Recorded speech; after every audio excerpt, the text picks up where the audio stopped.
نستعينه ونستغفره ونؤمن به ونتوكل عليه ونعوذ بالله من شرور أنفسنا ومن سيئات أعمالنا من يهده الله فلا مضل له ومن يضلله فلا هادي له وأشهد أن لا إله إلا الله وحده لا شريك له وأشهد أن محمدًا عبده ورسوله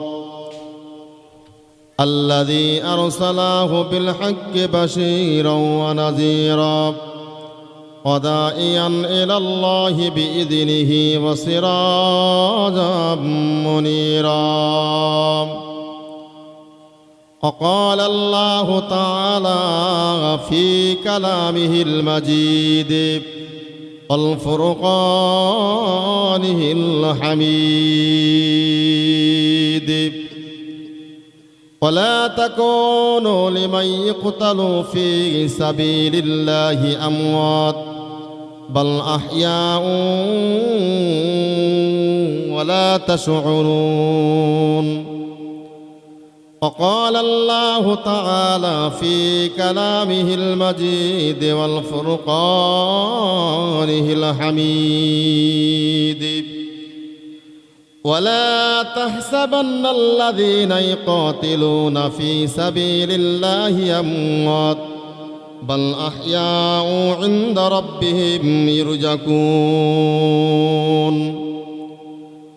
وقال النبي صلى الله عليه وسلم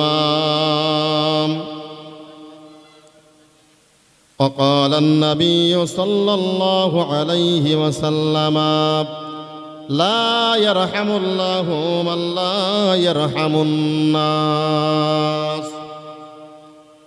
إن الله وملائكته يصلون على النبي يا أيها الذين آمنوا صلوا عليه وسلموا تسليما. اللهم صل على سيدنا وعلى آل سيدنا গাছে চিল্ল নবীজিকে মাছে চিল্ল নবীজির উম্মত হইয়া চিল্লাম না কব চিল্ল বনের হরিণী। আল্লাহুম্মা সাল্লি আলা সাইয়্যিদিনা وعلى آل سيدنا मददगार जैसे ने रसूले खुदा हो तेरे हिम्मतों की परवाह क्या है। ऐ हलीमा तुझे और क्या चाहिए तेरे घर में खुदा का हबीब आ गई। अल्लाहुम्मा सल्ले अला सय्यिदिना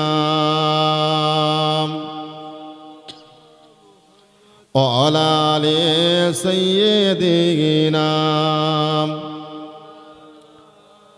একটু কলেমার জিকির লা ইলাহা ইল্লাল্লাহ লা ইলাহা ইল্লাল্লাহ লা ইলাহা ইল্লাল্লাহ মুহাম্মাদুর রাসূলুল্লাহ। কলেমা হবে সঙ্গের সাথী, কলেমা হবে গোরের বাতি, পড়ো কলেমা দিবারাতি। হক লা ইলাহা ইল্লাল্লাহ লা ইলাহা ইল্লাল্লাহ।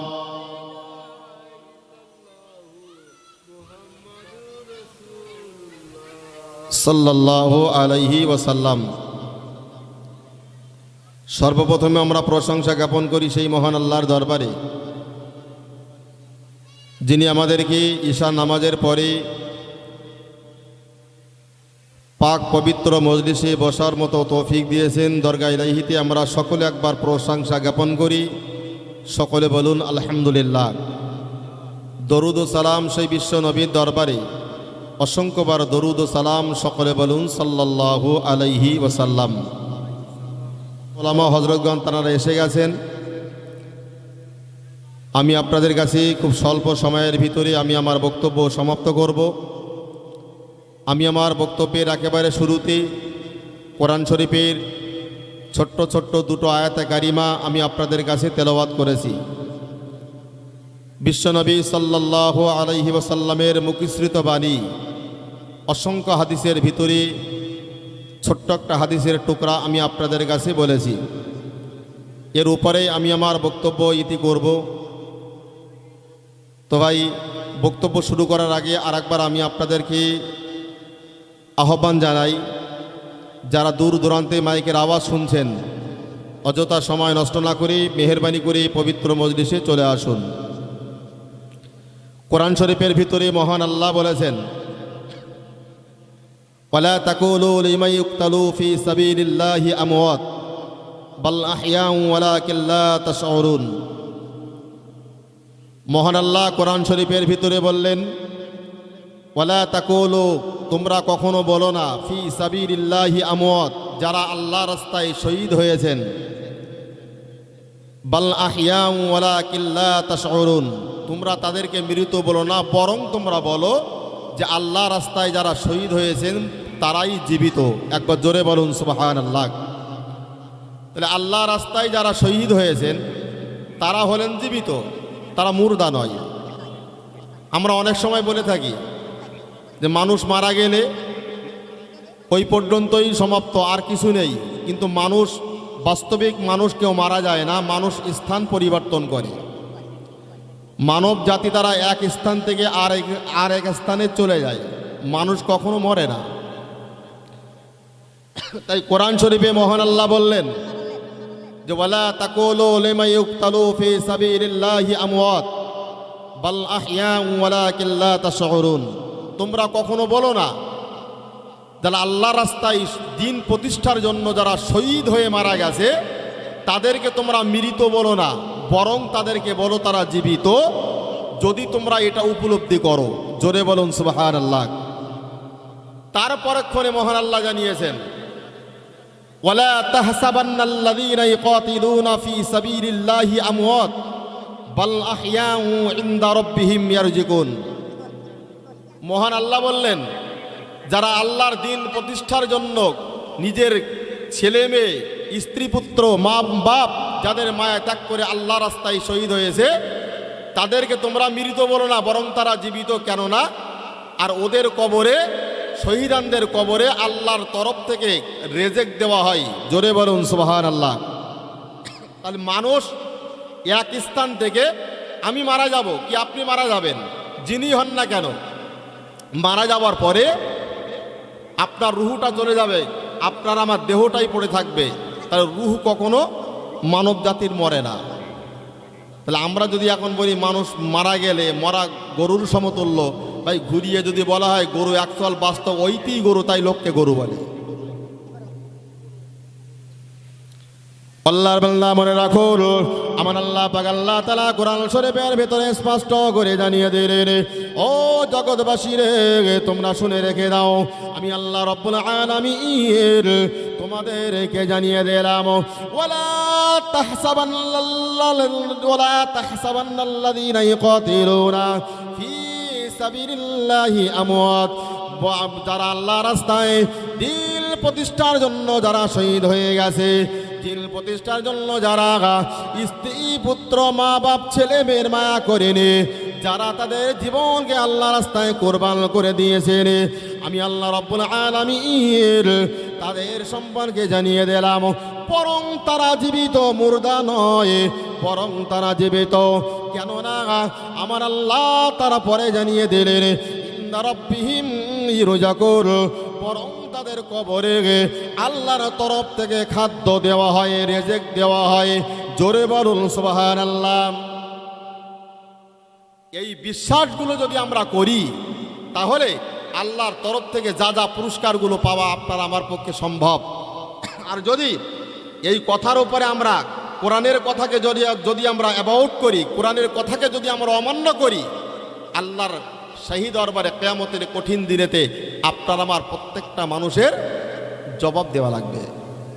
কারণ কোরআনে এরকম ভরি ভরি প্রমাণ রয়েছে, হাদিস পাকেও ভরি ভরি প্রমাণ রয়েছে যে মানুষ মরে না, স্থান পরিবর্তন করে। একটা খাঁচার ভিতরে যদি একটা পাখি রাখা হয় আর ওই পাখিটাকে যদি গুলি করে মেরে দেওয়া হয়, ভাই ওই পাখিটাকে খাঁচার ভেতর থেকে তলায় পড়ে যাবে না সাইডে পড়ে যাবে? কোথাও যাবে না। পাখি কিন্তু খাঁচায় মরাই থাকবে। আগে ছিল জীবিত, এবার হলো মৃত, কিন্তু রুহুটা তার চলে গেছে, ডেড বডিটা কিন্তু ওই খাঁচার ভিতরেই পড়ে আছে। আল্লাহর বান্দা ভালো করে মাথায় রাখুন, আমার আল্লাহ পাক আল্লাহ তাআলা কোরআন শরীফের ভিতরে স্পষ্ট করে জানিয়ে দিলেন। তাই আমার আল্লাহ বললেন, ওয়ালা তাকুলু লিমান ইউকতালু ফি সাবিলিল্লাহি আমওয়াত। আমার আল্লাহ বলেন তোমরা কখনো যারা আল্লাহ রাস্তায় দিন প্রতিষ্ঠার জন্য যারা শহীদ হয়ে চলে গেছে তাদেরকে তোমরা মৃত বলো না, বরং তোমরা বলো বরং এরা হলো জীবিত। জোরে বলুন সুবহানাল্লাহ। ও পৃথিবীর মানুষ, তোমরা যদি তোমাদের জ্ঞান বিবেক বুদ্ধি দ্বারাতে যদি তোমরা সেটা উপলব্ধি করতে পারো, তোমরাই তো আল্লাহ দরবারে লাভবান হতে পারবে। আর যদি তোমরা বলো না না মানুষ মারা গেছে, মারা যাবার পরে ওই মানুষটির আর কোনো দাম নাই, ওই মানুষটির নামে সপ্রেসানি করা পর্যন্ত যাবে না, না না না না না, এটা তো শরিয়াত কোনো বৈধ কথা নয়। আমার রাসূলুল্লাহ হাদিস শরীফের ভিতরে জানিয়েছে, তোমরা তোমাদের মৃত ভাইয়ের জন্য দরুদ শরীফ, সূরা ফাতিহা শরীফ, সূরা ইখলাস শরীফ, দরুদ শরীফ গুলো পড়ে মহান আল্লাহর কাছে তোমরা তোমাদের মৃত ভাইয়ের জন্য দোয়া করো। জোরে বলুন সুবহানাল্লাহ। রাসূল বলেছেন যারা কবরে চলে গেছে তাদের জন্য তোমরা, কোরআন হাদিস শরীফে বলা আছে সূরা ফাতিহা শরীফ, সূরা ইখলাস শরীফ এবং নবীর শানে বা রসুলের শানে কয়েকটি বা দরুদ শরীফ পড়ে নবী বলেছেন তোমার মৃত ভাইয়ের জন্য মহান আল্লাহর কাছে দোয়া করো। আল্লাহ চাইলে ওই পড়ার ওসিলা করে তার জীবনের গুনাহ মাফ করে দিয়ে তার কবরটাকে আল্লাহ জান্নাতের বাগান বানিয়ে দিতে পারেন। জোরে বলুন। কিন্তু আমরা কটা মানুষ করি আজকে জানেন, যারা দিন প্রতিষ্ঠার জন্য, যারা ইসলাম জিন্দা করার জন্য তাদের মূল্যবান জীবনটাকে স্ত্রী পুত্র ছেলে মেয়ে কারোর পরোয়া করেনি, তারা তাদের জীবনটাকে কুরবান করে দিয়েছেন কেবলমাত্র ইসলামের স্বার্থে। অবয়রা করে মাথায় রাখুন, হাদিস শরীফের ভিতরে স্পষ্ট করে এসেছে আল্লাহ নবী আমার দোজানে বাচ্চা হাবিবুল্লাহ জনাবে মুহাম্মদ রাসূলুল্লাহ সাল্লাল্লাহু আলাইহি ওয়াসাল্লামের সাহাবী, আল্লাহর নবীর সাহাবী হযরতে খাব্বাব রাদিয়াল্লাহু আনহু হুজুরের জীবনের ইতিহাসগুলো আমরা যদি খুলে দেখি, আল্লাহ নবীর ওই সাহাবী তিনি ইসলামের জন্য কাফের বেঈমানদের কাছে এত অত্যাচার তিনি ভোগ করেছেন, তার ইতিহাসগুলো দেখলে আমাদের গা পর্যন্ত শিউরে ওঠে। তাদের করুণ ইতিহাসগুলো, তাদের জীবনীগুলো যদি দেখা যায়, তারা ইসলামের জন্য কি করেছে আর বর্তমান আমরা ইসলামের জন্য কি করতে পেরেছি, একবার আমরা সেই জিনিসগুলো ট্রাই করিনি। সেই জমানার ইতিহাসগুলো যদি আজকের আসতো, তো বলে মা বাপ বেঁচে আছে, ছেলে মেয়ে আছে, স্ত্রী পুত্র আছে, তাদেরকে রেখে জিহাদের মাঠে শহীদ হব, যাওয়া যাবে না। আল্লাহ নবী আমার দোজানের বাচ্চা হাবিবুল্লাহ জনাবে মুহাম্মদ রাসূলুল্লাহ সাল্লাল্লাহু আলাইহি ওয়াসাল্লামের সাহাবী হযরতে খাব্বাব রাদিয়াল্লাহু আনহু এবার তাকে এমনি করে হাত পা গুলো বাঁধার পরে তাকে গরম লোহার জামাটা পরিয়ে দিয়ে গরম পানির উপরে শুইয়ে দেওয়া হতো আর বলা হতো, যদি নবীর কলেমা তুমি বাদ দিতে পারো, লা ইলাহা ইল্লাল্লাহু মুহাম্মাদুর রাসূলুল্লাহ, এই কলেমা যদি তুমি ছেড়ে দিতে পারো আজকের তোমাকে মুক্ত করে দেওয়া হবে। না না না না না। খাব্বাব রাদিয়াল্লাহু আনহু বললেন, আমার জীবন চলে যাবে তথাপি আমি ইসলাম ধর্ম ছেড়ে দেব না। জোরে বলুন সুবহানাল্লাহ। আমার জীবন চলে যাবে তাও ভালো, ইসলাম আমি ত্যাগ করব না। আর বর্তমান যদি সেই নির্যাতন, সেই অত্যাচারগুলো যদি আপনার আমার উপরে দেওয়া হতো, সেকেন্ডের ভিতরে ইমানটা চলে যাবে, আমরা নিজেই বুঝতে পারবো না যে কি করে ইমানটা চলে গেল। আল্লাহর নবীর সাহাবে হযরত খাব্বাব রাদিয়াল্লাহু আনহু ওই লোহার গরম জামাটা পরিয়ে যখন উত্তপ্ত পানির ওপারে শুইয়ে দেওয়া হতো, আর এমনি করে তাকে গরম পানি পর্যন্ত গায়ে দিয়ে ঢালা হতো। আমার ভাইরা ভালো করে মাথায় রাখুন, খাব্বাব রাদিয়াল্লাহু আনহু তিনি কাঁদে আর বলে, ও রব্বুল আলামিন, আল্লাহ, ও রব্বুল আলামিন, আপনার নবীকে স্বীকার করার কারণে, আমি নবীকে স্বীকার করার কারণে কাফের বেঈমানেরা এত অত্যাচার শুরু করেছে। আল্লাহ, ও রব্বুল আলামিন, আল্লাহ, তাদের আমি এমনি করে আল্লাহ আপনার কাছে আমি দোয়া করে ওই সমস্ত বেঈমান কাফেরদের জন্য নবীর কাছে হিদায়াতটা নসিব করে দেন। জোরে বলুন সুবহানাল্লাহ। সাহাবারাও তারা কখনো কোনো কাফেরের বিরুদ্ধে বদদোয়া করেননি, বরং তারা দোয়া করেছে, আল্লাহ অত্যাচার করছে আমার ওপরে, নবীর হাতে হাত দিয়ে যেন তারা কলেমা পড়ে, আল্লাহ সেই হিদায়াতটা ওদের নসিবে কবুল করে নেন। জোরে বলুন। আর আজকের আমরা ঘরে বসে বসে ইসলাম পেলাম, একেবারে ঘরে বসে বসে। তখন ওমরের খেলাফত চলছে, ওমর রাদিয়াল্লাহু আনহুর রাজত্ব চলছে। তো ওমর একদিন খাব্বাব ওমরের দরবারে এলেন। হঠাৎই খাব্বাব রাদিয়াল্লাহু আনহুর মাজার কাছে বা কোমরের কাছে হাত দিলেন। হযরত ওমর দেখলেন কোথাও নিচু কোথাও উঁচু। আল্লাহর নবীর সাহাবী বললেন, খাব্বাব, তোমার কোমরটা এরকম উঁচু নিচু কেন? আল্লাহ নবীর সাহাবী হযরতে খাব্বাব রাদিয়াল্লাহু আনহু এবার নিজের গায়ের জামাটা উঁচু করে দিয়ে এবার নিজের জামাটা উঁচু করে দিয়ে বা নিজের দুই চোখ দিয়ে বাচ্চা ছেলের মতো ডুগরে ডুগরে কেঁদে উঠেছে রে। ও আমার ভাইরা ভালো করে মাথায় রাখো, ওই ডুগরে ডুগরে কাঁদার পরেতে লক্ষ্য করে দেখা গেল হযরতে ওমরে ফারুক রাদিয়াল্লাহু আনহু ওই খাব্বাবের মাজা কোমরের কাছে হাত দিয়ে দেখলেন কোথাও উঁচু জায়গা, আবার হাতের মুঠটা ওই গর্তের ভিতরে ঢুকে যাবে। ওই খাব্বাবের মাজা কোমরের কাছে এত ক্ষত চিহ্ন হয়ে গেছে, ওই ক্ষতর ভিতরে যেন ওমরের মুঠো হাতটা ওর ভিতরে প্রবেশ করানো সম্ভব। কিন্তু আল্লাহর নবীর সাহাবী ওমর ওই সময়তে ডুগরে কেঁদে উঠে বলেন, ও ভাই খাব্বাব রে, এই কোমরের কাছে এত ক্ষত স্থানগুলো কেন? ওই সময়তে খাব্বাব কেঁদে কেঁদে বলেন, আমি কেবলমাত্র আল্লাহকে বিশ্বাস করার কারণে আর নবীকে নবী বলে স্বীকার করার কারণে কাফের বেঈমানেরা আমার গায়ের জামাটা পর্যন্ত খুলে নিয়েছে। ওই গায়ের জামাটা খুলে নিয়ে ওই গর্ত তৈরি করে ওখানে কাঠ জ্বালিয়ে কয়লা জ্বালিয়ে আগুন করা হয়েছে। এক কথায় আজ তৈরি করে আমাকে হাত পা বেঁধে আঁশের উপরে শুইয়ে দেওয়া হয়েছে। আজ তৈরি করা হয়েছে আজ। তার ভিতরে খাব্বাব বলছে যে আমার খালি গায়ে ওই আঁচের ওপরে কাঠ বা কয়লা দিয়ে আগুন তৈরি করা হলো, ওই আঁচের উপরে আমার খালি গাইয়ে কোমর সোজাসুজি আমার শুইয়ে দেওয়া হলো। ওমর বলছে, ভাই খাব্বাব, তারপরে কি হলো? আল্লাহর নবীর সাহাবী হযরতে খাব্বাব রাদিয়াল্লাহু আনহু বললেন, ও খলিফাতুল মুসলিমিন ওমর রাদিয়াল্লাহু আনহু, ভাই আপনি শুনুন না, ওই কয়লা বাসের উপরে যখন যেই আমার শুইয়ে দেওয়া হলো, ওই সময়তে এবার আমার কোমরের গোস্তগুলো, আমার কোমরের মাংসগুলো যখন এমনি করে গলে গলে আঁচের ওপরে পড়েছে, আর আঁচের আগুনগুলো যখন নিভে গেছে, তখন আমার ওই আঁচের ওপরতে আমাকে নামানো হয়েছে।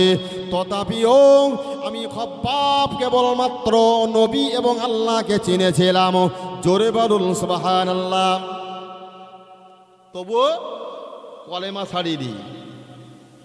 পিঠের কোনো জায়গায় ভালো একটা জায়গা নেই যে জায়গায় প্রহার করা হয়নি, যে জায়গায় আগুনের সেক দেওয়া হয়নি, তথাপিও তারা ইসলাম ছাড়িনি, কলেমা ছাড়িনি। আরে ঘরে বসে ইসলাম পেলাম, সহজে পেলাম, সব কিছু পেলাম, তাহলে কেন আমরা কোরআনের আইনগুলো মেনে চলবো না? কেন আমরা নবী পাকের আদর্শগুলো আমরা কেন সেই আদর্শগুলো মেনে নেব না? আজকে ভাবতে পারেন আল্লাহর নবীর সাহাবী হযরতে খাব্বাব রাদিয়াল্লাহু আনহু বললেন, ও ভাই ওমর, আপনি শুনে রেখে দেন, জেনে রেখে দেন, শুধু তাই নয়, আমার হাতে পায়ে দড়িগুলো বেঁধে দিয়ে, এবার আমার হাতে পায়ে দড়িগুলো বেঁধে দিয়ে আমাকে এমনি করে গরম লোহার জামাটা পরিধান করে দেওয়া হয়েছে। ওই জামাটা গায়ে দিয়ে আমাকে উত্তপ্ত গরম পানির উপরে সারাদিন টেনে টেনে বেড়ানো হয়েছে। আর বলা হয়েছে, যদি তুমি ইসলাম ছেড়ে দাও তাহলে তোমাকে চিরতরে মুক্ত করে দেওয়া হবে, আর যদি তুমি ইসলাম ত্যাগ না করো এমন করে করে তোমাকে এমন করে করে নির্যাতন দিয়ে তোমাকে মেরে দেওয়া হবে।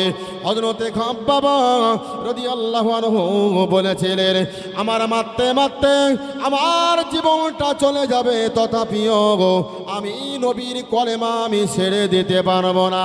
আমি মনে প্রাণে একটা বার যেখানে কলেমা পড়ে নিয়েছি, লা ইলাহা ইল্লাল্লাহু মুহাম্মাদুর রাসূলুল্লাহ, এই কলেমা আমি যেই পড়ে নিয়েছি আর কখনো কোনো দিনের জন্য এই কলেমা ছেড়ে দেব না। জোরে বলুন সুবহানাল্লাহ।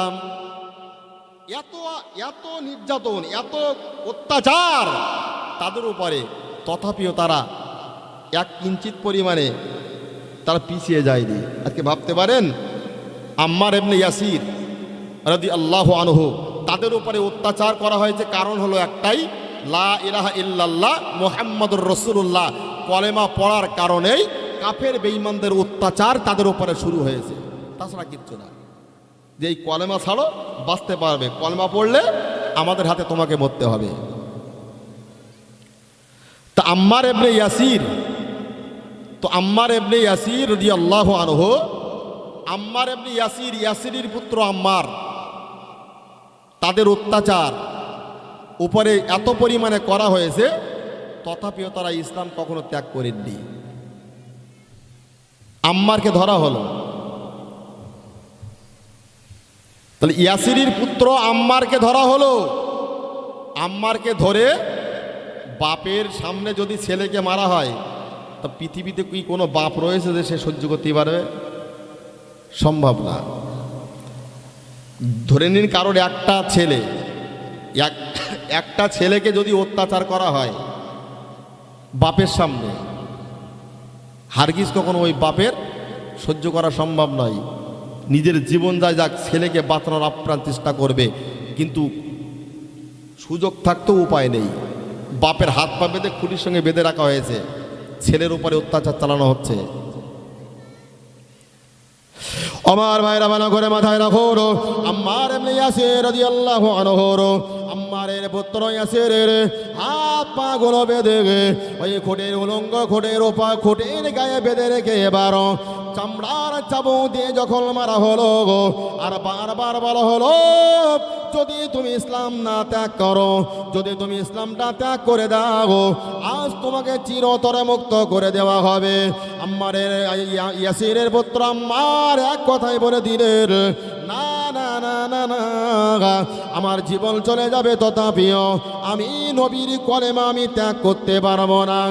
আম্মা রাদিয়াল্লাহু আনহুর এত মার সেদিন মারা হয়েছিল, এত মারা হয়েছিল, মারতে মারতে কখনো বেহুশ, আবার কিছুক্ষণ পরে হুঁশ ফিরে এলে ওই আম্মা রাদিয়াল্লাহু আনহুর তার সমস্ত দেহটা জানো গো এমনি করে অস্ত্র দিয়ে কেটে কেটে লবণ কেটে কেটে রক্তগুলো বাহির করা হলো।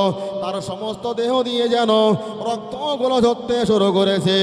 আর বারবার বলা হলো, ও আমার তুমি শুনে রেখে দাও, জেনে রেখে দাও গো, যদি তুমি নবীর কলেমা ছেড়ে দিতে পারো গো, আজকে আমরা তোমাকে মুক্ত করে দেব। আর যদি তুমি নবীর কলেমা ত্যাগ না করো, না না না না না, ও আমার তুমি আজকে আমাদের হাত থেকে তুমি রেহাই পাবে না। হারগিজ না। বাপের চোখ দিয়ে টপ টপ টপ টপ করে পানিগুলো গড়িয়ে পড়ছে, কিন্তু বাপের তো কিছু করার নেই, হাত পা সব পাতা, কিচ্ছু করার আছে? কিচ্ছু করার নেই। আল্লাহর নবীর সাহাবে আম্মার রাদিয়াল্লাহু আনহুর এত মারা হলো, তবু আম্মার রাদিয়াল্লাহু আনহু বলে দিলেন, ও কাফের বেঈমানেরা, তোমরা শুনে নে, জেনে নে, আমি আম্মার পরিষ্কার করে বলে দিলাম, আমার মারতে মারতে আমার জীবনটা চলে যাবে, কিন্তু আমি আম্মার নবীর কলেমা ত্যাগ করতে পারবো না। আম্মারকে মারতে মারতে একেবারে দুনিয়ার মায়া ত্যাগ করে পাঠিয়ে দেওয়া হলো। ও ভাইরা, ভালো করে মাথায় রাখো, এবার আম্মারের আব্বা ইয়াসিরকে ধরা হলো। ইয়াসিরকে ধরার পরেতে আমার বক্তব্য আমি সংক্ষেপ করছি মাত্র। এই আম্মার রাদিয়াল্লাহু আনহুর আম্মারের আব্বা ইয়াসিরের হাত পা বেঁধে যখন নির্মম অত্যাচার শুরু করা হলো, চামড়ার চাবুক দিয়ে মারা হলো, আর বারবার একটা কথা বলা হলো, তোমরা যদি নবীর কলেমাগুলো ছেড়ে দিতে পারো, ওই নবীর কলেমা যদি ছেড়ে দাও, তাহলে তোমাকে মুক্ত করে দেওয়া হবে। আর যদি নবীর কলেমা ত্যাগ না করো, না না না না না, আজকের আমাদের হাত থেকে বাঁচতে পারবে না। শেষ ইতিহাস বলে ওই আম্মার ইবনে ইয়াসির বাপ বেটাকে কলেমা স্বীকার করার কারণে তাদের শহীদ হতে হলো। কলেমা পড়ার কারণেই বাপ বেটা, বাপের সামনে ছেলে ছটফট করে মারা গেল। তারপর স্ত্রীর সামনে স্বামীকে ধরা হলো, তা মারতে মারতে ছটফট করে মারা গেল। শেষ ধরেছেন এবার সুমাইয়াকে। আপনারা ইতিহাস জানেন, সুমাইয়া রাদিয়াল্লাহু আনহা তিনি হলেন ইসলামের মহিলাদের ভিতরে ইসলামের সর্বপ্রথম শহীদ হলেন হযরতে সুমাইয়া রাদিয়াল্লাহু আনহা। তিনি ইসলামের জন্য জান দিয়েছিলেন, ইসলামের জন্য মরতে হয়েছিল। কেন? কারণ হলো একটাই, সেটা হলো লা ইলাহা ইল্লাল্লাহ মুহাম্মাদুর রাসূলুল্লাহ। অবাইরা ভালো করে মাথায় রাখো, ইতিহাস স্পষ্ট প্রমাণ করিয়ে দিয়েছেন কি জানেন?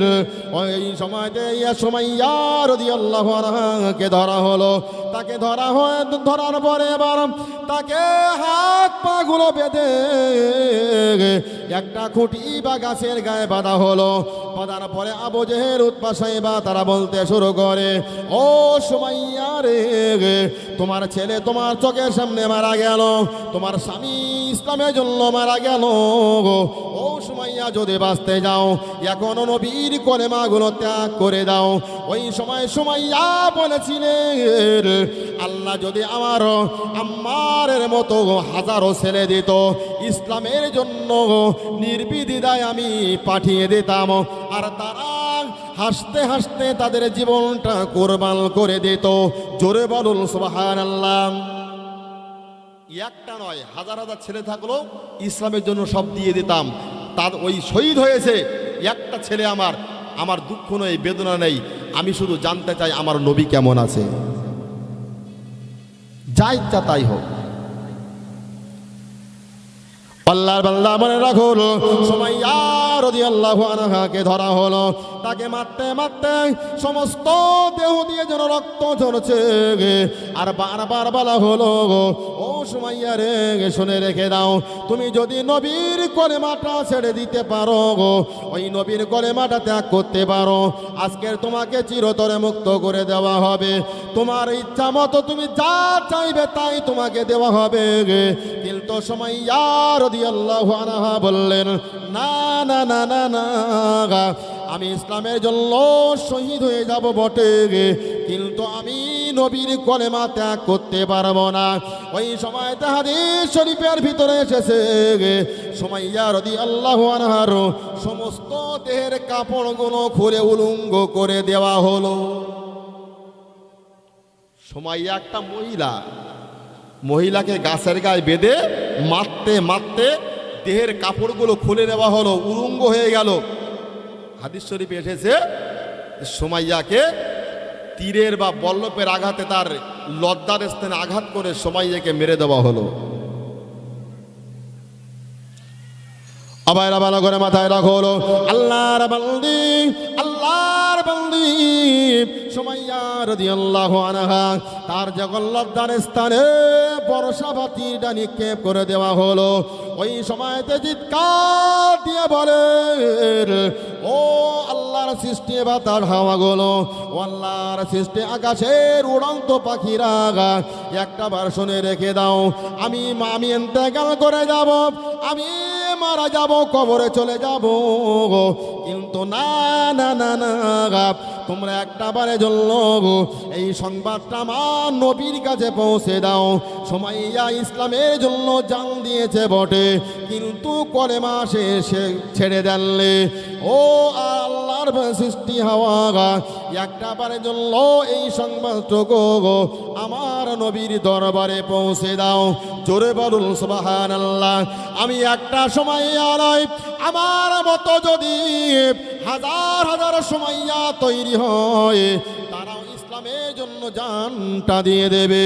ও আল্লাহর বান্দা, আপনি মনে রাখুন, আল্লাহর বান্দি সুমাইয়া রাদিয়াল্লাহু আনহা নবীর সাহাবী, তাই ইসলামের ইতিহাসে পরিষ্কার করে বলা হয়েছে সুমাইয়া রাদিয়াল্লাহু আনহু ইসলামের ভিতরে মেয়েদের ভিতরে সর্বপ্রথম শহীদ হয়েছিলেন। জোরে বলুন সুবহানাল্লাহ। কারণ হলো লা ইলাহা ইল্লাল্লাহ মুহাম্মাদুর রাসূলুল্লাহ, শুধু কলেমা পড়ার কারণে। আজকের কলেমা আমরা তো ঘরে বসে বসে পড়েছি, মুসলমানের ঘরের ছেলে মায়ের পেটে ভূমিষ্ঠ হয়েই তো আমার স্টার তো কলেমা পড়ে মুসলমান হতে হয়নি, অটোমেটিক তো মুসলমানের ঘরের ছেলে, মুসলমান ঘরের মেয়ে আমরা। আজকে সভা শুনতে আমরা যারা এইছি না, কটা লোক আমরা এইছি এখানে সবার শুনতে, আর কটা লেগেছি এই মোটামুটি ইয়ং গ্রুপরা মাল মারতে, অস্বীকার করার জায়গা নেই। হুডুতে এইছি, হুডুই টুডি বাড়ি চলে যাবো। আর কেউ বা আছে এখন আর কিছু পার্টি আছে, তারা রাত 10টার পরে ঢুকবে এখানে। তাদের বক্তা হলো খিচুড়ি বক্তা, কোনো বক্তারও নেই, খিচুড়ি বক্তা হলো তো শের বক্তা। কোনো বক্তা ওয়াজ করো, কোরআন হাদিস বলুক, এ বক্তারাও নেবে না, ওরা খিচুড়ির বক্তারাও নিয়ে বাড়ি যাবে। তাহলে আমাদেরকে যদি আমরা একটু সচেতন না হই, আমরা যদি একটু জীবনটাকে পরিবর্তন করার চেষ্টা না করি, তাহলে আল্লাহর দরবারে কৈফিয়ত কি দেব আমরা? আল্লাহর বান্দা মনে রাখো, এই জন্য আমার আল্লাহ পাক আল্লাহ তাআলা কোরআন শরীফের ভিতরে জানিয়েছে, রে ও জগৎবাসী তোমরা শুনে রেখে দাও, আমি আল্লাহ রব্বুল আলামিন, আমি আল্লাহ কোরআন শরীফের ভিতরে জানিয়ে দিলাম, যারা আমার ইসলাম ধর্ম প্রতিষ্ঠার জন্য, এই দিন ধর্ম প্রতিষ্ঠার জন্য তাদের স্ত্রীর মায়া করলো না, তারা তাদের মা বাপের মায়া করলো না, তারা সন্তানের মায়া করলো না, তারা কেবলমাত্র আমি আল্লাহ আমার জন্য আর আমার নবীর ভালোবাসার খাতিরে তাদের মূল্যবান জীবনটাকে কুরবান করে দিয়েছে রে। তাই আমার আল্লাহ বললেন, বান্দা শুনে রেখে দাও, জেনে রেখে দাও, তাদের জন্য আমি আল্লাহ আমার সুসংবাদটা হলো, ওয়ালা তাহসাবান্নাল্লাযীনা ইয়াকাতিলুনা ফী সাবিলিল্লাহি আমওয়াত বাল আহইয়াউ ইনদা রাব্বিহিম ইরজাকুন। আমার আল্লাহ বললেন, বান্দা তুমি শুনে রেখে দাও, যারা আমার দিল প্রতিষ্ঠার জন্য যারা ইন্তেকাল করে কবরে চলে গেছে, তাদেরকে তোমরা মৃত বলো না, বরং তারা জীবিত। শুধু তাই নয়, আমি আল্লাহ তোমাদেরকে জানিয়ে দিলাম, ওই যারা শহীদ হয়ে কবরে চলে গেছে, ওই কবরবাসীদের জন্য আমি আল্লাহ আমার তরফ থেকে খানা বা খাদ্য দেওয়া হয়। জোরে বলুন সুবহানাল্লাহ। শুধু তাই নয় বান্দা, তোমরা শুনে রেখে দাও, জেনে রেখে দাও, আমি আল্লাহ তোমাদের জানিয়ে দিলাম, যে অবস্থায় যারা শহীদ হয়ে মারা গেছে ওদের জন্য গোসল দেওয়া হয় না, ওই অবস্থায় কবরে তাদের শুইয়ে দেওয়া হয়। ওই রক্তাক্ত অবস্থাতে তাদের হাসরের কঠিন দিনে কিয়ামতের মাঠে তাদেরকে আমি ওঠাবো। ও ভাইরা ভালো করে মাথায় রাখো, ওই কিয়ামতের দিন ওই রক্তাক্ত অবস্থাতে তারা উঠবে। আল্লাহ বলবেন, বান্দা তোমার দেহে এত ক্ষত যা স্থান কেন, তোমার কাটাকুটি কেন, রক্ত মাখা কেন? আমার ওই সমস্ত আল্লাহর নবীর সাহাবীরা বলবে, রে ও রব্বুল আলামিন, আপনার দিল প্রতিষ্ঠার জন্য আমরা স্ত্রী পুত্র কারণ মায়া করিনি আল্লাহ, কেবলমাত্র ইসলাম ধর্ম প্রতিষ্ঠার জন্য কাফেরদের তরবারিতে আমরা শহীদ হয়ে মারা গিয়েছিলাম। তাই সেই রক্তাক্ত অবস্থাতে আমরা এই আজকের হাসরের মাঠে আমরা উঠলাম। জোরে বলুন সুবহানাল্লাহ। আল্লাহ সব কিছু জানেন, তবুও জিজ্ঞাসা করবেন যে কেন এই অবস্থায় এসেছো, কেন? আমাদের সমাজে একটা মানুষ মারা যাক দিন, যত বড় আলেম হোক, 5 দিন 10 দিন 1 সপ্তাহ রাখলে লাশ ফুলি একদম কোনো ব্যাঙের মতন হবে, এত ফলা ফলবে। নবীর সাহাবীরা মাসের পর মাস তাদের লাশটা উপরে পড়ে রয়েছে, কবরস্থ করার মতন লোক নেই, কিন্তু টাটকা কিচ্ছু হয়নি। আল্লাহর কোরআন বলেছে, নবী বলেছেন, যারা ইসলামের আল্লাহর রাস্তায় যারা শহীদ হয় ওদের জন্য আল্লাহর তরফ থেকে সুসংবাদ। একবার জোরে বলুন